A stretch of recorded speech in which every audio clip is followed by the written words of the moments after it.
Good evening, ladies and gentlemen. Welcome to the Monday, May 6th, regular West Fargo City Commission meeting. Please join me in a pledge of allegiance.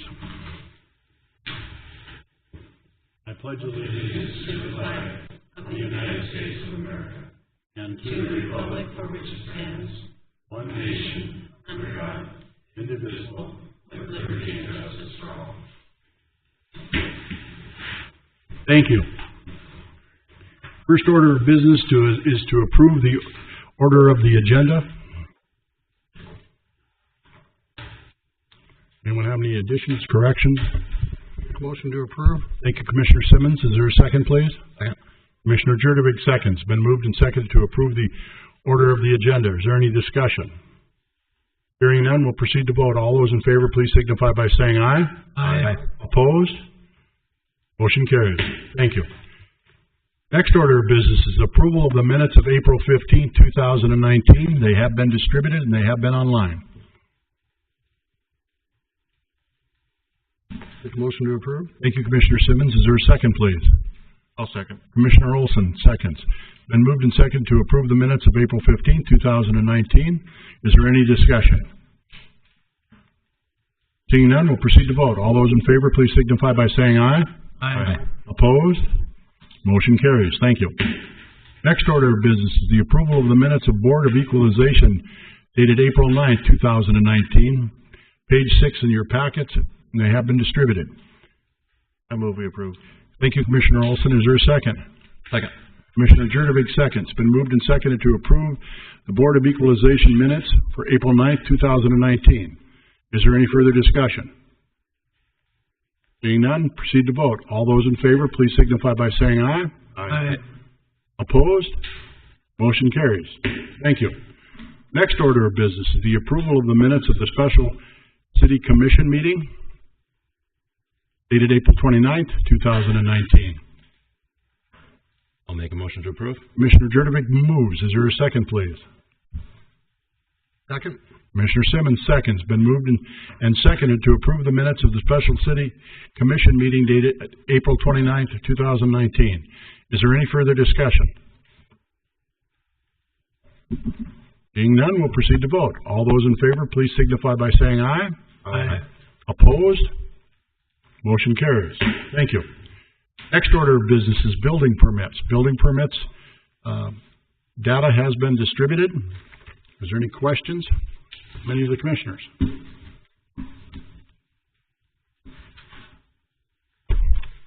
Looks like we're in construction season. It's picking up. I'll move we approve. Thank you, Commissioner Olson. Is there a second, please? Second. Second by Commissioner Jurdovich.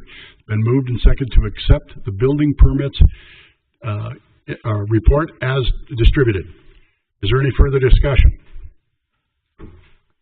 Seeing none, we'll proceed to vote. All those in favor, please signify by saying aye. Aye. Opposed? Motion carries. Thank you. The next order of business is the consent agenda. It has been distributed. It is items A through K. Are there any items there that any of the commissioners would like to see have discussion on or move? If not,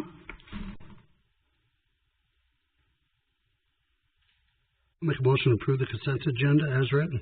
thank you, Commissioner Simmons. Been moved. Is there a second, please? I'll second. Commissioner Olson. Been moved and seconded to approve the consent agenda as distributed. Items A through K. Is there any further discussion? Hearing none, we'll proceed to vote. All those in favor, please signify by saying aye. Aye. Opposed? Motion carries. Thank you. Next order of business is the regular agenda. Item number 1 is the proposed resolution setting the fee schedule for liquor and cabaret licenses. Mr. Shockley is not with us this evening. He's running a little bit late from a different meeting. Sarah? Thank you, Mayor. This resolution setting the fee schedule goes along with the revised liquor ordinance that was passed a couple weeks ago. The new ordinance sets forth all of the fees by resolution so that in the future they can be changed by resolution rather than changing the ordinance. Excuse me, Sarah, would you please speak into the microphone? Some of the public has reached out to me, and we want to make sure that we're all heard. Thank you. Any questions of Sarah? I have one. On the fee schedule for off-sale, and this might be more of a question for Mrs. Fisk or the fee schedule of $500. Why is that one so much lower than the rest of them?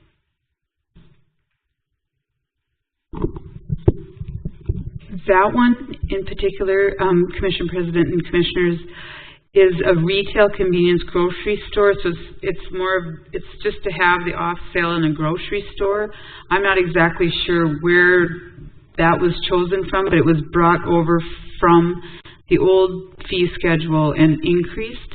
I could do some background checking, and if we need to adjust that, we could do so. It just struck me as funny that it was considerably less than all of the rest of the permitting. Anyone else have any questions of Sarah or Tina? I actually do that one, Mayor. Is that an old one that maybe back when we even used? And I don't think does anybody even buy this license anymore? This particular license, Commissioner Simmons, would be, for instance, like Family Fare that has a liquor store attached, Hornbacher's. But they are separate, though. They're not part of the grocery store anyway, really, right? But they are connected cash-wise, those different businesses, yes. We actually have 3 of them in the community. Correct. Okay. So is this in addition to the normal applications, the fees and all that? Like, yeah, why would we? Or is this just strictly a $500 fee and they're different?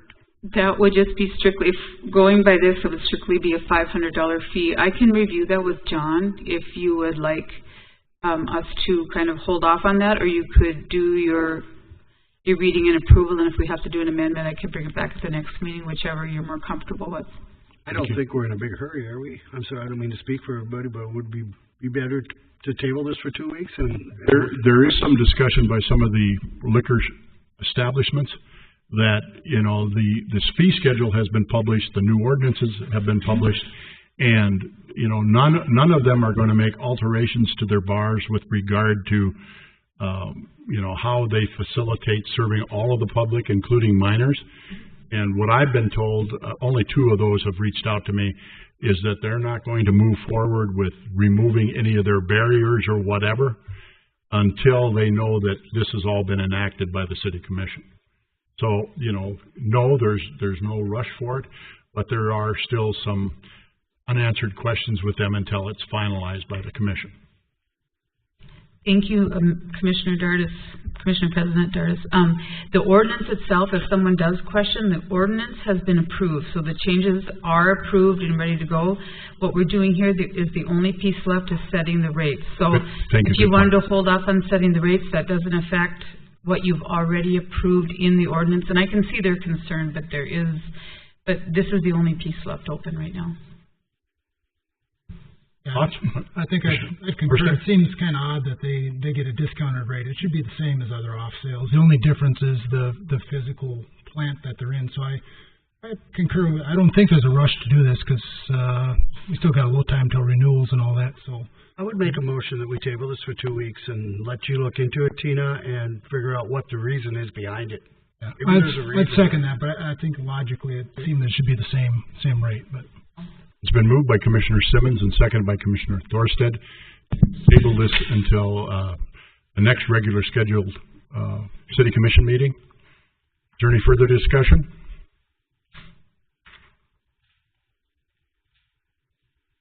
Hearing none, we'll proceed to vote. All those in favor of tabling the resolution regarding setting the fee schedule for liquor and cabaret licenses, please signify by saying yes or oh. Aye. Opposed? Motion carries. Thank you. Next order of business is item number 2, the West Fargo Police Department's 2018 year-end report. Chief Yonke. And command staff. Welcome, gentlemen and ladies.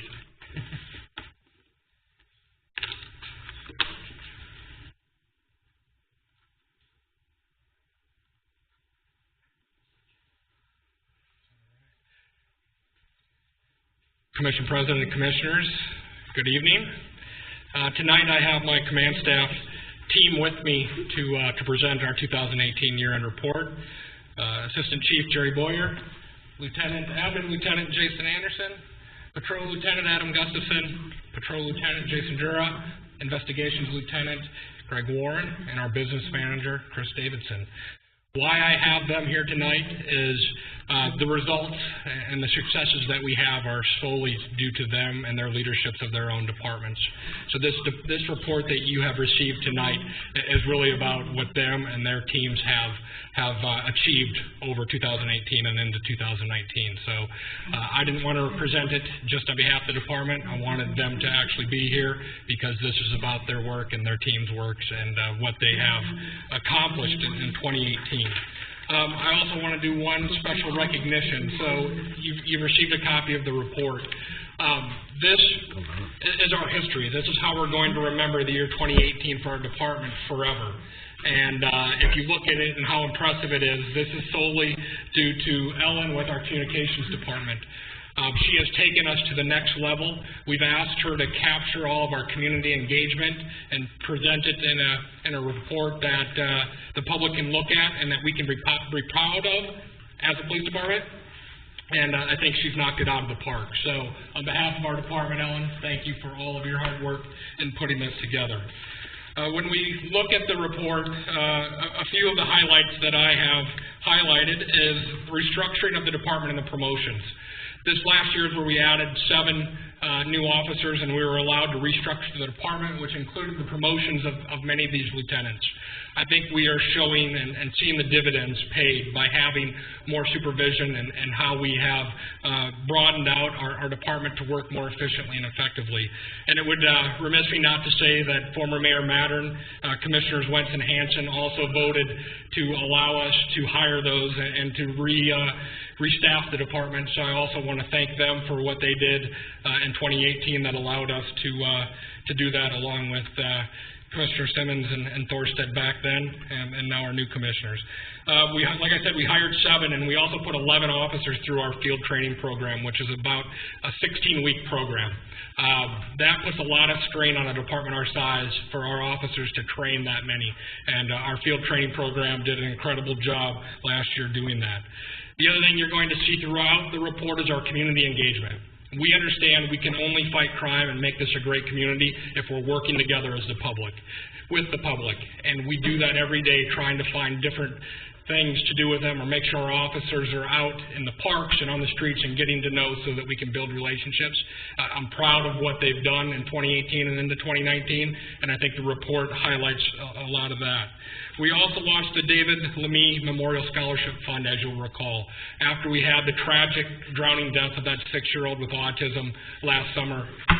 We found a way to honor him by creating a scholarship to help those children that are wanderers through autism or the Alzheimer folks, to get them this monitoring device so that we can find them quickly in the event that they go missing. And I think being able to honor that little 6-year-old was an incredible accomplishment for 2018. I will also highlight our social media team. We realize in order to communicate with the public these days, everyone's on their phone 24/7. And we needed to do a better job of making sure that we're out there communicating. And we started a social media team that has really knocked that out of the park too. Like our Facebook, we went from about 2,500 followers to now we're approaching 14,000 followers. And it's the way we get our information out quickly and to the public. And we're not staffed to do that. This is just extra duties that are put upon our staff in order to do that. And I think they've done a phenomenal job. The other thing that I'm proud of for 2018 is we started a wellness policy and a physical fitness testing. The American Heart Association shows that for law enforcement, you have a 22-year less life expectancy due to the stress of the job and due to heart attacks. So we put in a policy that allows our officers to work out, and in return we expect them to be fit for duty and pass a physical fitness test, and we've implemented all that in 2018 to make sure that our officers are living a longer life and not becoming part of those statistics that the American Heart Association puts out. So those are some of my highlights. We have a long list of highlights for 2018, but what I put in the report. Now, when we look at the actual data, our calls for service in 2018 were up to 29,967 calls for service. So we had another 10% increase from 2017. Some of that is our city continues to grow at a rapid pace. It also, we put more officers on the street that are able to take more calls. So a 10% increase, but nothing shocking there with how West Fargo has grown. When we look at our crime statistics, I'm happy to report that even as we have grown so quickly and continue to grow so quickly, we still last year declined by 0.3% in our overall crime rate. And over the last 2 years, we've declined by 5.7% in our overall crime rate. That is great that even though we're still growing, we're able to hold those figures right where they are when it comes to crime. When you look at it, we are having issues in certain areas. We had a 34% increase in burglaries, thefts from building, and shoplifting. That went up greatly last year, and we see it as it is connected to the narcotics and substance abuse in our community. Those that are addicted are going out and stealing things in order to fund their habit. And we know that, and we've seen it, and we're using a strategic plan for 2019 to make sure that that number goes down and we don't see another increase, hopefully, in 2019. But we are able to use this data now and work smarter. We're able to make heat maps and do other things to show us, concentrate on certain areas of the city that need our focus, and that's what we've already implemented for 2019 to make that go down. You can also see the drug crime stayed about the same from 2018, but overall a 0.3% decline in 2018, 5.7 for the last 2 years. I would also highlight, if you look on the left of the PowerPoint, again, in 2018 we were named the safest city in the state of North Dakota for cities with a population over 10,000. So that was a great achievement for our city to be named the safest for the state. When we look at our patrol division, with our traffic statistics, where we went up greatly, DUIs, even with Lyft and Uber, we're still finding way too many people that are driving under the influence of alcohol. We went up to 286 total DUIs and DUI refusals, up from 206 the year before. So we want to obviously curtail that and keep the public from drinking and driving before something bad happens. And then driving under suspension. We had over 200 increase. We arrested 754 people in 2018 for driving under suspension. That's an astronomical number to me, that there's that many people out there on the roads that aren't legally allowed to. Specifically also from our patrol division, citations issued went up over 1,500 last year, so seeing more officers on the street. They're out there working it, and our patrol lieutenants have them out there, but they wrote 6,966 citations. We had 1,960 arrests, and we also set a record for 986 accidents that they had to investigate in 2018 for our patrol division. When we look at investigations under Lieutenant Warren, over 705 cases that were assigned to his detectives in 2018, another big number. And we also had over 1,900 pieces of evidence that our evidence technician had to log and place into our evidence room. Another high number. So those would be from our investigations unit. I'd also point out another staggering number for our civilians and our police support specialists. They did 1,709 total fingerprints, which was up over 300 from the year before. So we had over 1,700 people come to our window asking to be fingerprinted last year. So all of our work continues to grow. This would be Ms. Davidson here. You know, we now have technically a full-time business manager, but she wears about 30 other hats too at the same time. But one thing we preach is being good stewards of the taxpayers' money. If we don't need to spend it, we don't. And it shows even this tremendous amount of growth, we came in over $95,000 under budget for 2018, and that is due to the stickler that Ms. Davidson is of making sure every single purchase is signed off on and accounted for. And with that type of growth and still staying almost $100,000 under budget is a testament to her keeping us in line with our shop over there. So to her. You'll see a page in there about community programs, and I talked about this in the opening of how important it is for our officers to be building relationships and building trust, but we have a long list of things. And we went out of our way this year, too, the Pink Patch Project. We raised over $6,000 for the Edith Stanford Breast Cancer by wearing the pink patches on our uniforms. We went to Tippecanoe for the Special Olympics at Applebee's. I need some water, and raised over $2,000 for them. So we're going out of our way to try to not only build relationships, but it's probably a sign to stop talking. But we go above and beyond by doing all these special events also. The next thing I want to highlight quickly is our school resource officers. We had 5 of them in 2018, covering 19 schools and over 11,000 students. The work they do, and you'll see the statistics in there in that report, is phenomenal. And we added our 6th in January with Dora Roll becoming a 2nd elementary school. The relationship we have with the school district and work they do with the students pays for itself for a lifetime. Tremendous work by all of them. The school district couldn't be happier. They just had their evaluations for this year, and it was our highest rated group ever with who we have at the schools right now. Phenomenal work that they do with the school district. So you're going to see all those things throughout the report. The one thing that you're not going to see that I am going to release publicly tonight is we were also rated the 2019 safest city in the state of North Dakota for populations over 10,000. Above Dickinson was 2nd, Williston, Minot, Jamestown, and then on down the line. But for the 2nd year in a row, and this is based upon the uniform crime reporting data that goes to the FBI. So they look at all the data from each agency when they calculate who's the safest city when it comes to violent crime or property crimes. And we were named the safest city for 2 years in a row due to their work, our team's work, and working together with the community every day to get the problems out of our city and do the best to make it truly the best city in North Dakota to live in. So with that, be happy to take any questions that you might have. Commissioners? Great job. Yeah. What can we say? Thank you very much. Commissioner Thorstead? Couple questions. Yep. Great report. Of course, just got it, so we'll take it home and read it. But you mentioned you've kind of created a better base now by the promotion of these gentlemen and lady. And going forward, are we okay on officers, the number of officers we got, or do you have a higher level plan, I guess? Are there things we have to look forward to doing yet in the near-term, long-term future? I'm sure your budget will be coming in the next month or so, and they'll certainly give us some insight. But yeah, so when it comes to personnel, obviously we're going to have a new middle school and a high school opening up, so we're going to need 2 more officers in the future to staff those. And then we're going to need to continue to grow at a much slower pace, but as the city grows in the population and those calls for service, we'll need to add patrol now and then to keep up with where we are. So there will be continued growth within the department, but not as the rapid rate as we did in 2018. Much far less numbers, but as our population grows, we'll continue to need to add another patrol officer here and there.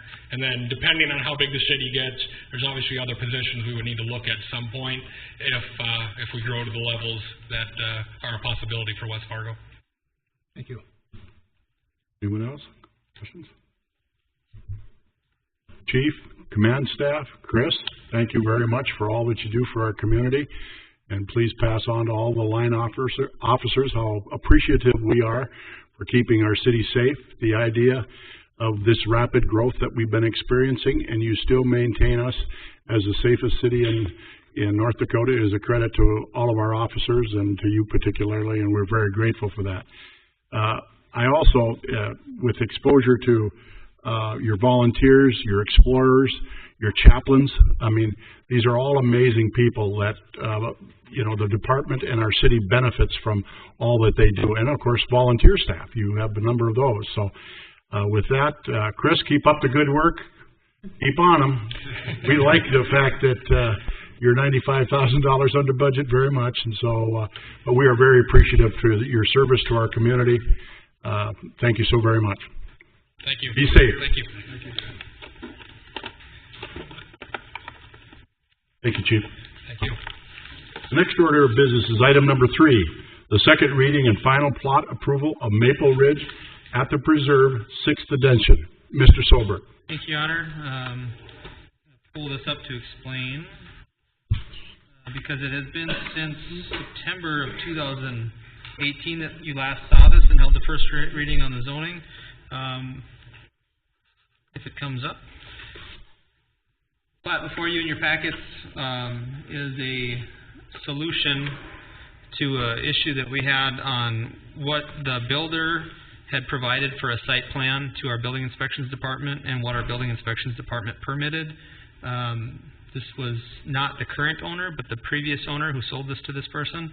They were left with a situation where their home was no longer conforming. It was never conforming, but they displayed it as a conforming structure.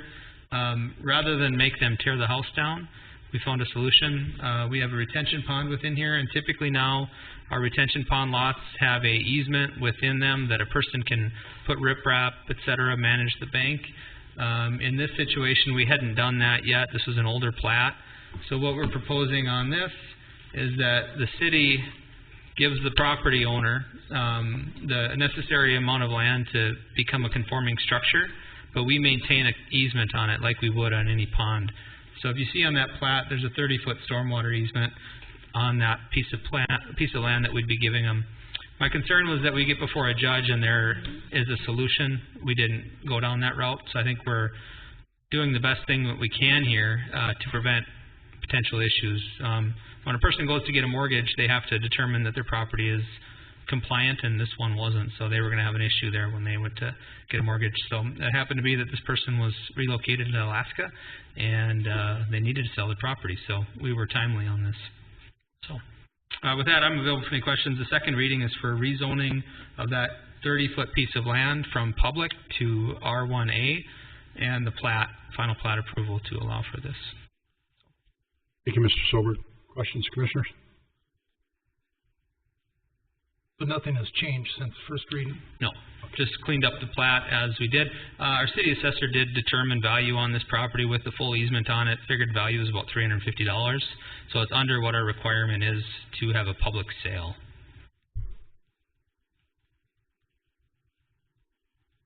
Anyone else?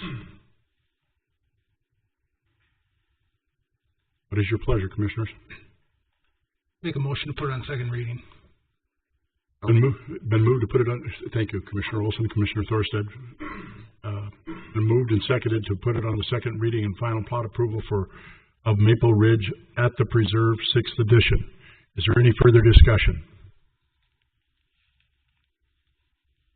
Hearing none, we'll proceed to vote. All those in favor, please signify by saying aye. Aye. Opposed? Motion carries. Thank you.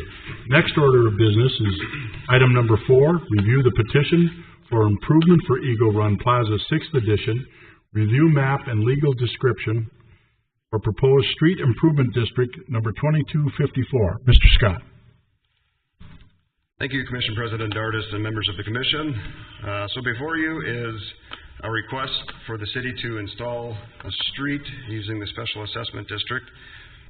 As you will see in your packet, the assessment district will be limited to essentially 2 primary developments, one of them known as the Cheyenne 32 development, and the other one is just to the north of that. I am pulling up a picture just for visual purposes, so where I'm circling here, that's the Cheyenne 32 project that we've been working on over the past 18 months. And just to the north of that is another proposed multi-use development. Each respective developer has submitted a petition that meets our requirements. And so today I'm just asking to create a special assessment district for the city to proceed with constructing this particular roadway. You can see here on the map, again, the assessment district boundary will be limited to these particular developments. So all the costs will be incurred within those properties. And the street is to the north of those properties, is that correct? And the street is in between. There. Yep, so right here, this grayed out area. It'll be just on the north side of the parking garage that's being planned with the Cheyenne 32 development. And it's located within a city lot.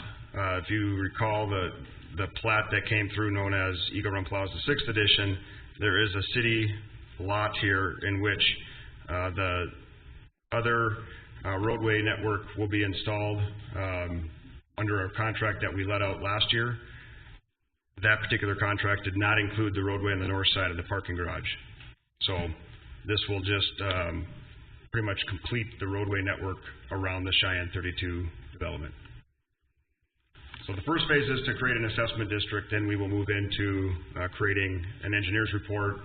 Then once that's approved, we'll develop plans and specs for construction and advertise the bids. Once we get to that point, we'll bring the bid results back. Thank you, Mr. Scott. Any questions from Mr. Scott? Mr. Olson. So the street that runs to the east side of the existing hockey arena is not part of this new construction, nor is the frontage road along Cheyenne Street on the east side of this new development? That's correct, Commissioner Just Olson. the one going north, east, west? Yes, so it's just this east-west roadway along the north side of this parking garage here. Okay. Thank you.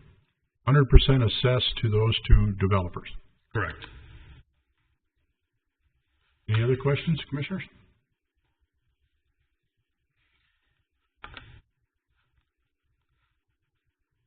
Your pleasure. I move we approve. Thank you, Commissioner Olson. Is there a second, please? Second. Commissioner Jurdevig. It's been moved and seconded to approve the petition for improvement to Eagle Run Plaza, 6th edition. Review the map and legal description for proposed street improvement district number 2254. Is there any further discussion? Hearing none, we'll proceed to vote. All those in favor, please signify by saying aye. Aye. Aye. Opposed? Motion carries. Thank you, Mr. Scott. Next order of business is to review the task orders for engineering services with More Engineering. Mr. Scott. Thank you again, Commissioner President Dardis and other members of the Commission. So before you and in your packet are individual task orders underneath, being performed underneath the MSA, which was amended earlier this year. Each of these specific task orders are related to, for the most part, improvement projects that we are currently working on, as you can see identified here. There is one other task order that's associated with a study. It is an ongoing study that we've been working on for the past 18 months or so relating to the lagoon decommissioning. So some of that work has already been performed, but we felt that now that we have the MSA in this task order process, to bring forward a task order to not only retroactively approve the work that they have done over the past 18 months, but also the remaining work that's yet to be finished so that we can have a final report on how we're going to go about decommissioning the lagoons. So at this point, I'll leave it up to you. If there's individual questions on a specific task order or questions in general, I'm happy to answer. Thank you, Mr. Scott. Questions, Commissioners? Just for clarity here, on the lagoons, you said that includes the work they've already done, the estimated fee of $100,000? Yes. Okay. And when you say estimated fee, if they come up with billing beyond that, do they have to get that approved, or are we just ballparking here? So at this point, we're pretty confident that the end fee will be $100,000. We've already negotiated some of the costs not to be included. That was done probably even earlier than the last 18 months, but it was related to the wastewater system. So at this point, there's about $85,000, give or take, of work that has been done over the last 18 months that we had been agreeable to. Within the next month or two, as we finish up the report, there's about $15,000 worth of work to be done to finalize this report. And so the term estimated $100,000 is really close to the final result. If we do see a significant change in that, we will certainly come back to the Commission. Okay, so the same lies true for the other ones as well. My only concern is, we go ahead and prove them. All of a sudden, costs fly way over that. What vehicle do we have to say, okay, we reached a point to where we know the Commission's okay with, but we better go back and ask for additional funds? Absolutely. So the majority of these are, with the exception of the lagoon project anyway, are based on a % of construction. So one item that could drastically change the estimated fee is the nature of the bids. So if, for example, on this first one here for the Cheyenne downtown improvements, At this point, we're estimating about a $5 million project, which is generating some of the $600,000 fee. If the bids come in, for example, at $8 million, and we're based on a percent of construction, that will increase this, and we haven't quite locked down the specific procedure on, do we take an amendment back based on a change of a construction number? What is that threshold? Right now, the MSA identified a threshold of $50,000. If anything, in terms of an engineering fee is greater than $50,000, we bring that to the commission. Under $50,000, it's up to the city administrator's discretion. So I'm not providing a direct answer, but I would say yes, it kind of depends. You know, if there's a change where there's a few $1,000s added on because of an hourly rate in the scope, we just needed to put in a few more hours to complete a certain task. I would imagine that Tina has that final approval. Yeah, I just want to make sure there's oversight that we're not, you know, we go ahead and say, I don't have any problem with any of these things they're proposing to do. I mean, they have to be done, but I just want to make sure it's just not an open-ended thing. Once we say, yeah, go ahead, do the work. And, well, we thought it'd be 100,000 or whatever. The other one is, and all of a sudden it's 150 or 200,000. Now, your logic on, you know, based on a percent of the work, you know, that one is understandable. But, you know, we just want to be sure that, you know, there's a process that if it does incur more costs, that somehow we're, you know, reviewing that and approving it. Absolutely. So I will say that managing these consultant agreements at this point is not only myself involved, but Jim as the finance director is involved, and of course Tina, and depending on the particular project, certainly Chris as the public works director. So I'd say between staff, if we recognize that there's a significant change in the scope that was approved, so if we decide to, on one of these projects, add a scope that comes with an increased fee, we would bring that back, as well as if a current scope has exceeded the estimated budget, again, within reason, we would certainly bring that back to the commission. Okay, and then last question, on the lagoon decommissioning study, at what point do you believe they'll have the results, and what will that study entail? And I guess the third question, because I've had people ask me, because recently the lagoons were raising their smell again. When are we going to start decommissioning, and when, you know, can they expect results from that process? Sure. Well, at this point, we're hoping to wrap up this particular report in the next month or two. As far as when we will start with an actual project to drain down a pond, we certainly can't do that before we're connected to Fargo, and we're still under construction getting that connection pipe installed. We anticipate that'll be complete by September of this year. So really, we don't anticipate beginning the decommissioning process in 2019, but we are gearing up that in 2020 would potentially be as soon as we would start draining down a particular pond or ponds. Mr. Jurdovic. Quick question. Some of the work orders reference 12% and some reference 11%. Good question, Mr. Jurdovic. Yep. So within the MSA, we have identified that work on DOT or federal funded projects requiring DOT involvement will be done at a 12% of construction. All other work within the city is done at 11%. Is that because of pay structure, Dustin? Well, largely because just the nature of the process going through the DOT plan submittals and the extra, call it procedural items that they require is a little more involved than a typical city project. So long ago, it's kind of a historic thing, just like the 11%. At some point, historically, there was an agreement to go with a 12% structure for DOT-related projects just to account for that additional work that they have to do. Okay. Anyone else? Thank you, Mr. Scott. I would hope that in the decommissioning of the lagoons, if you've not done the research on what they've done and what they're doing in Detroit, Michigan, with the decommissioning lagoons, it is a very interesting read. They're now selling fertilizer nationwide, And it's the only fertilizer out there that will never burn your grass with, with phosphorus or whatever. And I have a son in Minneapolis. It's the only fertilizer he will use on his yard now because of his children. And it's really, really interesting what they've done there. Absolutely. I'm thinking we could drop ship that pretty quick somewhere. You're in charge of bagging. What's the pleasure of the commission with regard to Mr. Scott's report?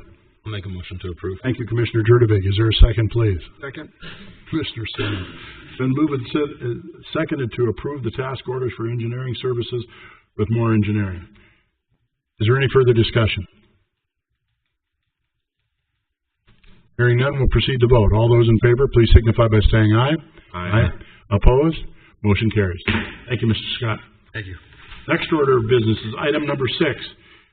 Review the contract amendment for AE2S Engineering Services for the Core Area Infrastructure Study. Mr. Brungardt. Mr. President and Commissioners, I thought to start this off here, excuse me one second. There we go. I'd give you a quick update on the status of our core infrastructure study, so you know where we're at as we move forward. We've been pretty excited about getting this done for a while here, and we're getting near the end. Before I forget all these questions about the lagoons, I would have to report that last week I was meeting with the EPA and the state officials, and they're both very excited about the regionalization and actually us decommissioning lagoons. The state's not really sure. They're waiting to study also because they don't have a lot of guidance to give us on decommissioning lagoons. Hasn't really been done in the state. But back to the core area infrastructure study, getting back to when we put out the RFP for this study, we were very concerned about the core area of our town. It's aging infrastructure, a lot of it's starting to fail, and we've driven the roads, but we were more concerned about everything that's underneath sanitary sewer, or storm sewers, or the lack of storm sewers in our water mains. So we have a lot of different issues going on. So you see here it's not too easy to see the area, but the core area is basically bounded by Main Avenue to the north, 13th Avenue to the south, Drain 21 to the west, and 9th Street to the east. So it's about 2 full square miles of area. Key components are, we're going to take a look at water distribution modeling for our entire city, so we can find what our fire flows, where our shortages are, and what we need to do to improve fire flows for our entire city. Stormwater modeling, we've had a lot of concerns around the new projects on Cheyenne Street, downtown Cheyenne Street, and other areas around the core area that get inundated with water during high rains. We're also going to take a look at all our water lines, our sewer lines. We're looking at our lift stations, and we want to do our planning so we have some type of financial plan as we move forward. Here's just a quick summary of what we have for horizontal and vertical assets. 227 linear feet of streets. That's about 45, 46 miles to give you an idea. So there's a lot of infrastructure out here that probably needs to get worked on over the years.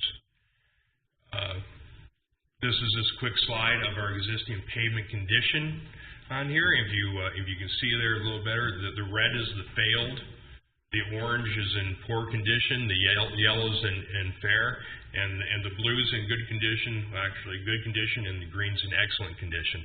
So you can see we have a lot of interesting issues with some of our pavements in the core area of town. We've also collected a lot of issues on our sanitary sewer. This is just by pipe material. You see all the yellow lines are actually our clay tile pipes, and the blues the PVC pipes. There's some other cast iron pipes and other things in there also. So the clay tile pipes are really areas of our concern. So they're pretty widespread in the area. How many miles of that, Chris? Do you have an approximation yet? Not off the top of my head, but it's fairly extensive. There's more PVC than there is, than clay tile, but it's still pretty concerning. This is just a quick little idea of showing the main size, water main size, and the numbers are too small to see in there, but those are actually our fire flow numbers at 20 psi. So there's a lot of good numbers out there. So we do have a lot of inner working of our water network, and that's left over from when we had our well system. So that did benefit us when we had wells. Here's is a stormwater inundation. One of the items that you see in the amendment is some actual money for stormwater coordination. But you see the darker blue colors you have during a 100-year rainfall. Dustin, you know what that number is roughly for this area, 100-year rainfall event? It's roughly 5.5 inches per hour. So you see dark of the blue is deeper it is, and the light blue is 0 to 1 inch. And the higher numbers are 5 to 7 inches, the dark blue. So you can see some areas where we have the inundation. And when we're building our new downtown Cheyenne area, you see that's probably the darkest blue in the entire area. So those are areas that have high risk and we need to correct. Here's a quick map of showing all our infrastructure age.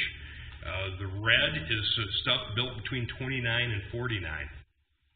So and then to start stepping out, so go out to the green is in the 90s and 2000s. So we have some very old infrastructure in this area. Now, as we start talking about the approach of how we're going to try to rate all these different things, we collect all these information, the age of the pipes, the condition of the pipes, the condition of the roadways. We start layering them one on top of each other. We have a water layer, we have a sanitary layer, a storm layer, and a road layer. And we start attaching all the conditions to these different pipes. And then we can just get an aggregate number and a priority of what needs to get selected. As we move forward, here's a quick little slide showing there how we want to weight these things. It's not necessarily 20% on each of these and 40% streets. It's just an idea of how we want to rate them, and we give it a weighted score on what we size the most important assets. I mean, in my mind right away, it's going to say sanitary sewers and water lines are probably the most important assets we have out there. We can drive on pothole roads. We may not like it, but they still function. But if we can't supply that base infrastructure, we're going to have some issues. So those are different weighting issues we're talking about. And once once we get all those things and we start rating entire corridors, here's the whole gamut of different proposed project types we go from. Everything from complete reconstruction to rehabilitating. We have some sewer lines that we can line. We'll line those if the road's still good. So it's just a kind of a what needs to get done. If we have to replace the pipes and we have to dig that up, we don't want to dig through a fairly good road to get there. So anything we can extend that life of those pipes a little farther, we'll do. That's kind of the idea we're looking at. Anticipated results. This is just showing a generic CIP. Best I can guess is coming out of Buffalo. I mean, it talks about Buffalo, so I think it's Jamestown. So, but that's just the idea of the type of projects this will kick out, and that is our CIP project submittal form on the right that we'll be getting one of these for each of the projects.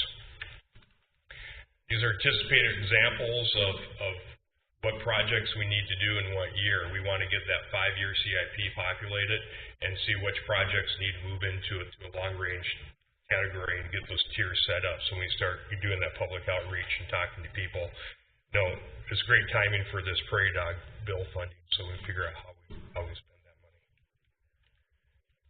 This is another little tidbit of anticipated results. This is actually drawdown flows we got out of our sanitary sewers. We found that a lot of the sanitary pumps out there are getting to be of an age that they start losing their efficiencies.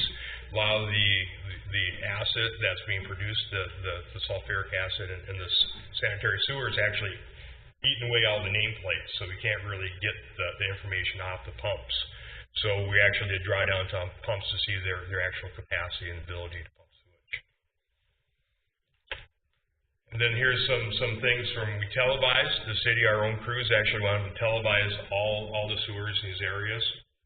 And that's part of the additional cost that they're asking for. Is we made a decision to actually, when we went into this, we were not going to televise PVC pipes, but we saw some areas we had some issues. We discovered some areas that weren't PVC but were tile pipes.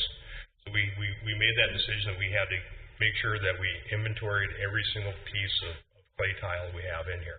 So you can see some different issues we have up here. We have the broken pipe, that one in the upper left-hand corner is actually a clay tile pipe. So you see how that actually the top is broken in, there's holes. One of the issues we're having right now is inflow and infiltration. There's a lot of water coming into our sewer system, so when we start pumping that to Fargo, it's water we don't want to pay to have treated. So typically we pump about 2 million gallons, 2.1 million gallons of water. So in the winter, that tells me that's what we bring in for water, for drinking water, is usually what's going down into the sanitary sewer. Well, it's peaked and starting to come down a little bit right now from the spring melt, but we're still bringing over 3 million gallons a day into our sanitary sewer. So that's, if we're going to send that to Fargo to be treated, that's over $3,000 a day for treating storm water and sump pump water. So that's one of the things we have to take a look at. We also found areas we have deformed pipe. That's the upper right-hand corner is actually a PVC pipe that's been crushed or deformed. So that reduces the capacity. The lower left-hand corner is fat, oils, and greases, which is one of the big issues that the EPA is trying to push down. That's restaurants, homeowners, whatever that's building up that actually clogs our sewers. Then we also have the other one, which just looks like a big piece of clay in there, or brick or something. So that's just obstruction that's plugging the pipe. What's the diameters of those pipes as they're depicted there? Those are probably about 6-inch pipes. They're 6 to 8. So it's interesting out there. So it's interesting that we're actually able to go out there and look at all these pipes and find these issues. So what's next? Here's our next steps we're looking at here. We've actually forwarded all the information to our consultants, and they're reviewing it. We're looking at June of this year to sit down with the commission to have a brown bag to actually go over the results and talk about prioritization and some of the community outreach things as we move forward. They want to give us, by the end of July, the draft report with all our CIP projects. And then quickly as we can review it, we'd be ready to have the final plan approved in the end of August. So that's the quick update on where we're at on this. And the purpose of the project is as we went through there and asked for additional services of the consultant, they like to be paid for it. The big items that I talked about earlier were the additional 43,000 feet of sanitary sewer televising, which is about $35,000, and working with some data elevation and coordination for the storm sewer modeling is about $18,000. So the entire ask for today, we took some things off, is about $61,000 for project amendment. I'm available for questions. Thank you, Mr. Brungardt. Commissioners?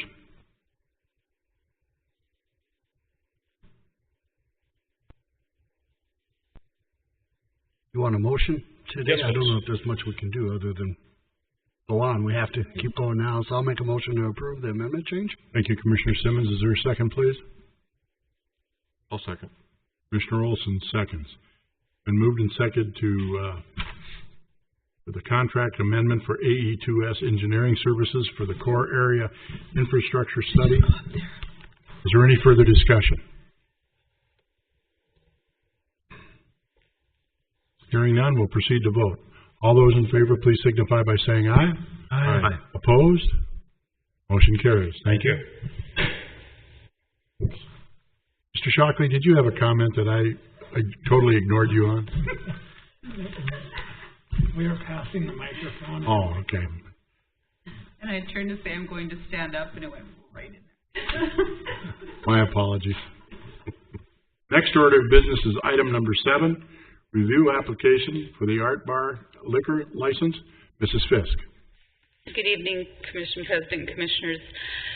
This particular application is one that is a new application for a license, so therefore this evening what we're asking for is to set up a public hearing and to send the application to the police department for a background check. Thank you, Mrs. Fisk. Is there any questions of Mrs. Fisk?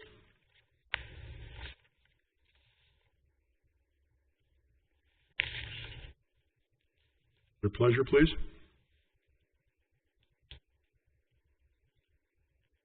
Motion to approve for the background check. Thank you, Commissioner Simmons. Is there a second, please? Second. Commissioner Jurdovic seconds. Been moved and seconded to forward the application for the Art Bar liquor license. Is there any further discussion? Hearing none, we'll proceed to vote. All those in favor, please signify by saying aye. Aye. Opposed? Motion carries. Thank you. Next order of business is the appointment of commissioners to the Liquor Control Board. Mrs. Fisk. Yes, Commissioners, as the new liquor ordinance was set up, there will be a 5-person liquor control board that will consist of the city administrator, the chief of police, and our code compliance officer. So that would be myself, Heath Yonke, and Pierre Friedman. Oh, correct. I said his name wrong, didn't I? No, okay. Sorry about that. And at this point, we need 2 additional commissioners to sit on the board. I have had one person come forward to me and say that they were interested. That was Mark Simmons. But you as a board need to instruct me and make a motion to appoint 2 individuals, and then we'll get our meeting started. I just have one question. Tina, weren't we prior meetings talking about, I thought John was going to sit on that board as well. That change? No, I advise the board representing, if I okay, sat so on the board, you're I the could... advisor. Yeah. You're ex officio as far as voting? Yeah, I can't, as an attorney, I can't vote because Okay. then it'd be I didn't know, I just remember talking about it. Yep. I'll be there, don't worry. On that note, Commissioner Simmons, we also plan to invite Cass County Public Health when there's questions that involve health licensing so that they're aware of what's going on. Okay. Commissioners? Commissioner Jurdovic, would you be interested? You're police and fire, and I think that falls right down the alley of this board, so. Sign me up. Okay. Thank you, Commissioner. Then I'll make a motion to appoint Commissioner Simmons and Commissioner Jurdovic to the board. I'll second the motion. Thank you, Commissioner Thorstad. Thank you, Commissioner Olson. Been moved and seconded for the appointments of Commissioner Mark Simmons and Commissioner Eric Jurdovic to serve on the Liquor Control Board. Is there any further discussion? Just one, Mayor, you realize we're going to have to go out into the field on this one, don't you? And That's why you were appointed, Commissioner Simmons. Yeah, I'd be a poor one on the Liquor Control Board. So, all those in favor, please signify by saying aye. Aye. Opposed? Motion carries. Thank you, Mrs. Fisk. Next order of business is the City Administrator's Report. Mrs. Fisk. Yes. Good evening again. First thing I wanted to mention is tomorrow morning the FM Chamber is providing eggs and issues, and the discussion topic is the North Dakota legislative outcomes. So for those of you that have signed up, it will be very interesting. Staff will be there taking notes, and then we'll just kind of keep you informed for those that aren't able to attend. We have set up some leadership training for all of the managers and supervisors within the city that will be taking place in May and June, and we're really looking forward to it. Jen and I have met with the individual that will lead the training. We've had some of our supervisors, Chris Brungardt, and a number of people have gone through different trainings with this group, and we're very excited about the dynamics and the topics and what it's going to do for our staff as we provide ongoing leadership training to people that end up in management positions. Prior to this, we didn't always provide, people earn their way up to management, but we didn't provide them any training on how to be a manager. And sometimes it's really difficult to go from being one of the staff to becoming the staff's manager. So we really think it's important to groom our staff and help them excel to be the best that they can be. So we're really looking forward to those getting going, and we'll keep you posted on the outcomes of those. This week, we had a meeting with the schools. There were a number of us in attendance. I know Bernie was there, and I know Heath was there, Brad was there, and there were Dustin was there, and Chris. And we just went through the construction and if there were any things that we could do to help each other out and make this transition go well. It seemed like an extremely positive meeting. They were very happy. I don't know that we solved the world's problems, but came up with ideas that seemed to help. So that was very, very good. I want to let you know that the budget is moving forward. I know that'll make all of you excited. Jim and I have met with Bernie and Mark to talk about just some some upper level things. We haven't really gotten into the details and the nitty gritty. All the department heads have been given their budgets to look at, and they've been instructed to, if they have any employee requests or additions, to forward those. Once those are forwarded, then that's when the hard part comes. So we'll be meeting with all of you and talking with you and getting your thoughts and your input as we bring the budget forward for 2020. I just want to remind you that this is cleanup week. I'm sure you've seen not only our garbage trucks driving around, but a lot of people with flatbed trailers picking up stuff to help them out and taking it out of the community, which is wonderful. Saturday there was a construction carnival, and I want to thank Melissa and Dustin and Chris and the police, fire, and sanitation. They did a fantastic job getting that up and getting that going. Unfortunately, I wasn't there, but Melissa told me that they gave a couple of really good presentations. There's an estimate of 300 attendees through the time, and the police, fire, and sanitation were present and interacted with the public to answer any questions that they had that maybe even weren't construction related. Staff has begun SharePoint training. They had their first session of SharePoint training last week. We're really excited to move into this because it's something we should have done, and our IT director was talking about it forever, and we all just kind of ignored him. And so then we got a few more people that actually helped us to understand, along with him, what is the benefit of using SharePoint. So as staff, we're very excited, and we're starting to get training and getting moving forward. We have point people that are going to be the ones that are going to be the most knowledgeable, and then they're going to go out and force everybody else to use it. So we're really excited about that step in the right direction. It will become an awesome tool for project management, internal communication, among many other things. So it'll be wonderful going forward, and I want to thank Melissa and those guys that have been working so hard as a group to get this going. Let me see. These are from Melissa, because she's way smarter than me to remember all these things. A thank you to the representatives from Police, Fire, Engineering, and Public Works for completing the interviews last week regarding Construction and Cleanup Week. It was not an easy week, and they all pulled through, everyone, the commissioners, staff, and did our best to make the public feel that we were truly on top of what their needs were and their wants were, and trying to be responsive in the best way we could. So they did a fantastic job. Last week, the fire department launched their EMS bike program. So I'm quite excited to see how that works on cruise night and Westfest as they go pedaling around. Mark, you can pretend to get hurt and they can come and save you. That'll be awesome. On May 20th, at the May 20th meeting, staff, i.e. through Melissa, will be bringing back special assessment recommendations to you for approval. And what that means is we're going to take in all additional comments that are given. We'll finalize the recommendations, bring them forward to you, and request approval with any changes you may have so that staff can take the directives, go forward, start setting policies, procedures, and other items, and get a more detailed final look to bring back to you. We want to be as timely as possible, and when I asked Melissa, are you sure that's not too quick? She said, nope, that will be perfect. So staff is on a schedule to get this out and back to the public and all of you as quickly as possible. So any questions or comments, edits, you can send to Melissa, and she will coordinate with the rest of us that need to answer questions for her. Just a couple other things. I want to thank Bernie and Gate City Bank.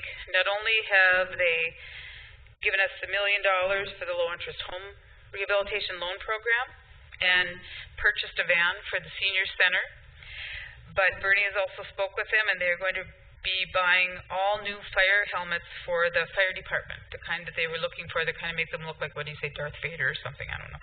Anyway, they're extremely safe. They're very, very good for them, and we appreciate the generosity of Gate City Bank, and I also appreciate Bernie leveraging all of his contacts there, because it's a betterment for the entire community. So that was my last thing, except for when you're done with this meeting, we would like you to please stay for a photo with the police department. We meaning Melissa. And Dustin is here. I have an item on there for construction updates, and basically it's just if you have any questions or if Dustin wants to make any comments. I thought during the construction season we would put that on there. It doesn't mean it always has to be a discussion, but if there are things that he wants to present or you want to talk about, it's there. Thank you. We received a request from Dakota Underground for a blanket request to be able to work till 10 o'clock every night. I thought it was important to bring to the commission and for this decision. Our contract doesn't allow them to work that late due to like noise ordinance and people complaining.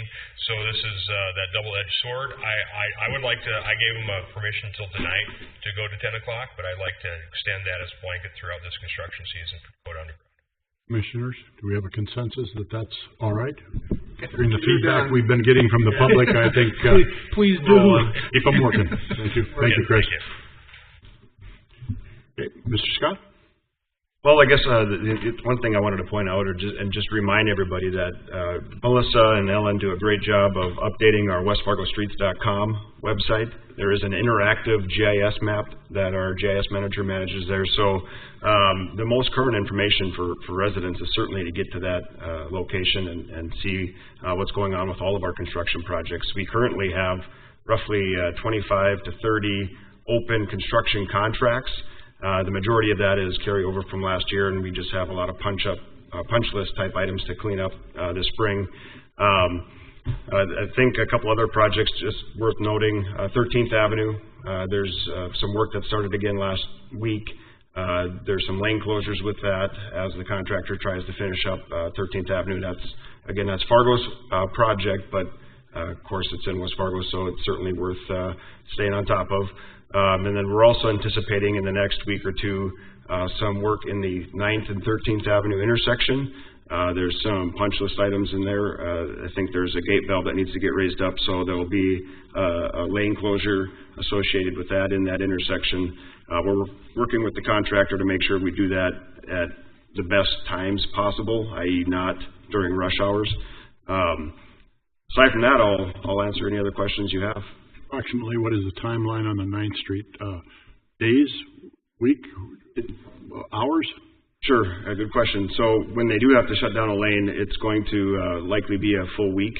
There's probably a day or two worth of getting down to this utility, making sure it's repaired, and then they'll have to re-pour some concrete, which takes a few days to cure. So I say a week just to make sure that we have enough wiggle room. If we can get it done sooner and pour a high early strength concrete that just cures faster, we will certainly be doing that, but I would be planning for a week and potentially starting as soon as the week of May 15th. The work on 13th Avenue is anticipated to finish up by the end of next week, I believe. Thank you. Commissioner Thorstead. Question, we're about a month away from cruise night on Cheyenne. Could we or are we going to get sidewalk parking done by that night in front of Pioneer Place? Sure be nice, so we don't have to have people walking through construction area or around it. It's certainly a good question. I'm not sure I can answer that with full confidence. I know they're getting started with that work out in front of Pioneer Place, but I'm not exactly sure when the completion date is. If they plan to have that done within 2 to 4 weeks, I can't answer that for sure. I don't know if Chris, if you've heard a schedule. We can certainly check on that and get back. Mrs. Fisk has a comment. I can't say with certainty as to the date yet, but I did have an email from Todd Burning today, just this afternoon. I saw it was at the meeting, and he was talking about the timeline and the importance of getting that completed before then. So I told him I'd reach out and talk to him tomorrow to find out what needs to be done, what's in the way. Does he still have things to do with like planning or engineering or who, to see if we can expedite the process. So it was a very good question, and I will know more tomorrow. So if you'd like me to, I can email all of you so you're aware. Yes, please. Commissioner Olson. Yeah, Dustin, how about east-west traffic going to 2 lanes on 32nd Avenue? How far out are we there, that intersection at Cheyenne and 32nd? Okay, so the restriction on 32nd Avenue, as everyone knows, is it's restricted down to 1 lane in each direction. I believe Completion on that is scheduled for that same timeline as 40th Avenue, so middle of June, June 15th. So we're in the condition we're in today for another 4 to 6 weeks. 4 to 6 weeks? Well, June 15th, so call it 4 to 5 weeks. I thought it was 3 to 4 weeks last week. I was updated on that particular schedule on Saturday. Up until Thursday was the last time I reported, and I had made the comment 3 to 4 weeks. I was corrected on Saturday that it's more like 4 to 5 weeks. They're paying $5,000 a day, right? Currently, the contractor in segment 2, where the 32nd Avenue work is being done, yes, that is past schedule, so they are being assessed a liquidated damage of $5,000 a day.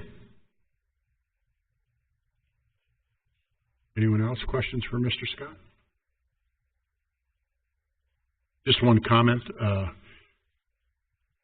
Chief Yankee volunteered me as a speed bump this morning at Aurora Elementary.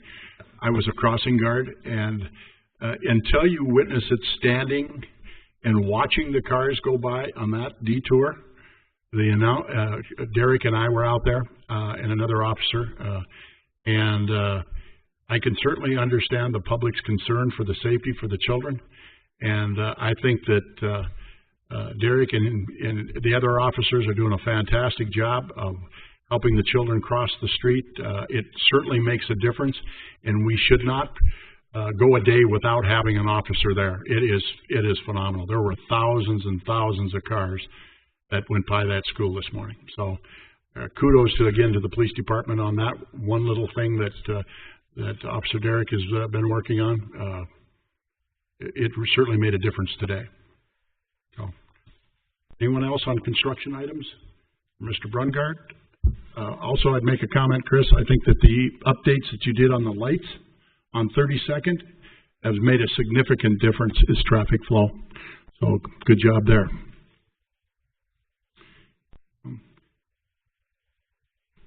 Any non-agenda items that the commissioners might have? I'd like to make a comment on the construction carnival. I participated in that. Dustin and Melissa did a fantastic job, as did Triumph Lutheran Church. The bouncy houses for the children, the food, the drinks, everything that was there. It was amazing how many young families were there, and the temperatures were cool.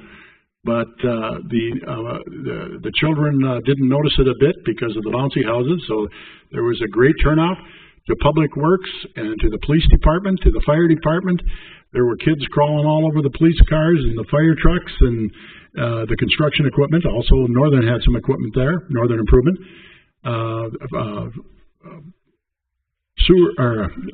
Sanitation was there with the garbage trucks. There were children's honking the horns, and they were having a blast. So all who helped coordinated that, to the department heads that had their teams participate. It was a great event, and well done. Finance Director Jim Larson and I, he was having a hot dog while we were visiting, but so apparently the food was good too. So also, Ellen got out of here before on behalf of the commission, we should thank her too.